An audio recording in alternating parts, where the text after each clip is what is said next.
If you're still struggling with consent, just imagine instead of initiating sex, you're making them a cup of tea. You say, "Hey, would you like a cup of tea?" And they go, "Oh my God, I would love a cup of tea, thank you." Then you know they want a cup of tea. If you say, "Hey, would you like a cup of tea?" And they're like, I'm not really sure. Then you can make them a cup of tea, or not, but be aware that they might not drink it. And if they don't drink it, then, and this is the important bit, don't make them drink it.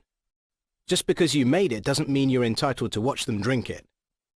And if they say, "No thank you," then don't make them tea. At all. Just don't make them tea.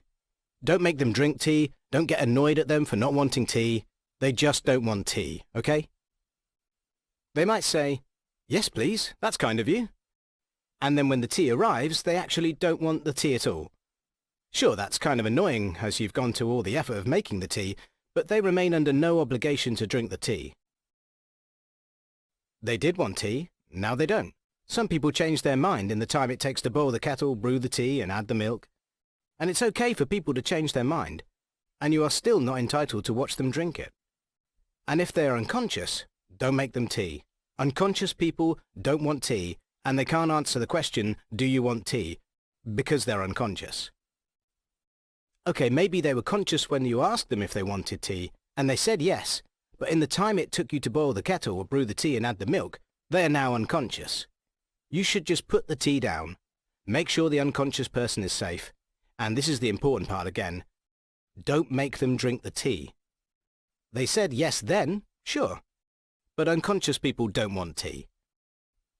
If someone said yes to tea, started drinking it, and then passed out before they'd finished it, don't keep on pouring it down their throat. Take the tea away. Make sure they are safe, because unconscious people don't want tea. Trust me on this. If someone said yes to tea around your house last Saturday, that doesn't mean they want you to make them tea all the time.